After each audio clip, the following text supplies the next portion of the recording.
ಎಲ್ಲರಿಗೂ ನಮಸ್ಕಾರ. ವಿನ್ರಸ್ ಯೂಟ್ಯೂಬ್ ಚಾನೆಲ್ಗೆ ಸ್ವಾಗತ. ನಮ್ಮ ಚಾನೆಲ್ ಅನ್ನ ಸಬ್ಸ್ಕ್ರೈಬ್ ಮಾಡಿಕೊಂಡಿಲ್ಲ ಅಂದ್ರೆ ಸಬ್ಸ್ಕ್ರೈಬ್ ಮಾಡಿಕೊಳ್ಳಿ.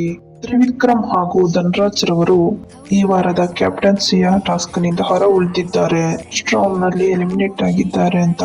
ಆದರೆ ಈಗ ಅವರಿಬ್ಬರು ಸಹ ಮತ್ತೆ ಎರಡನೇ ರೌಂಡ್ ನಲ್ಲಿ ಅತಿ ಹೆಚ್ಚು ವೋಟ್ಸ್ ಗಳನ್ನ ಪಡೆಯುವುದರ ಮೂಲಕ ಮತ್ತೆ ಈ ವಾರದ ಕ್ಯಾಪ್ಟನ್ಸಿ ಟಾಸ್ಕ್ ನಲ್ಲಿ ಪಾರ್ಟಿಸಿಪೇಟ್ ಮಾಡಲಿದ್ದಾರೆ ಅಂತ ಹೇಳ್ಬಹುದು. ಕ್ಯಾಪ್ಟನ್ಸಿ ಪಾರ್ಟಿಸಿಪೇಟಿಗೆ 6 ಜನ ಸ್ಪರ್ಧಿಗಳು ನಾಮಿನೇಟ್ ಆಗಿದ್ದು, ಅದರಲ್ಲಿ ಭವ್ಯ ಗೌಡ, ಹನುಮಂತ, ವಿಕ್ರಮ್, ಅನುಷಾ, ಧನ್ರಾಜ್ ಹಾಗೆಯೇ ಶಿಶಿರ್ ಈ 6 ಜನ ಸ್ಪರ್ಧಿಗಳು ಕ್ಯಾಪ್ಟನ್ಸಿಯ ಆಟವನ್ನ ಆಡಲಿದ್ದಾರೆ ಅಂತ ಹೇಳ್ಬೋದು. ಟಾಸ್ಕ್ ಹೇಗಿದೆ ಅಂತ ನೋಡೋದಾದ್ರೆ, ಈ 6 ಜನ ಸ್ಪರ್ಧಿಗಳಿಗೆ ಒಂದು ಡಬ್ಬಿಯಲ್ಲಿ ನೀರನ್ನ ಹಾಕಿ ಕೊಟ್ಟಿರ್ತಾರೆ.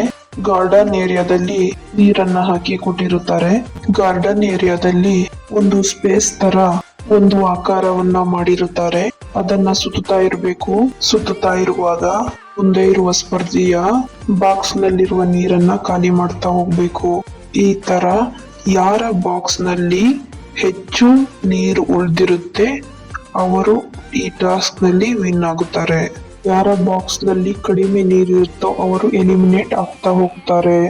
ಮೊದಲನೆಯದಾಗಿ ಅನುಷಾ ರೈರವರು ಔಟ್ ಆಗುತ್ತಾರೆ. ಎರಡನೆಯದಾಗಿ ಶಿಶಿರ್, ಹಾಗೆ ಮೂರನೆಯದಾಗಿ ಮಂಜು, ಮತ್ತೆ ಧನ್ರಾಜ್.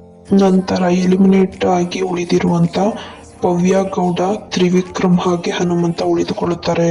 ಈ 3 ಜನ ಸ್ಪರ್ಧಿಗಳ ನಡುವೆ ತುಂಬಾ ಪೈಪೋಟಿ ನಡೆಯುತ್ತೆ ಅಂತ ಹೇಳ್ಬೋದು ಬೇಕಾರೆ. ಆದರೆ ಹನುಮಂತರವರು ಕಡಿಮೆ ನೀರಿರೋದ್ರಿಂದ ಹನುಮಂತರವರು ಔಟ್ ಆಗುತ್ತಾರೆ. ಇವಾಗ ಲಾಸ್ಟ್ ನಲ್ಲಿ ತ್ರಿವಿಕ್ರಮ್ ಹಾಗೂ ಭವ್ಯರವರು ಉಳಿದುಕೊಳ್ಳುತ್ತಾರೆ.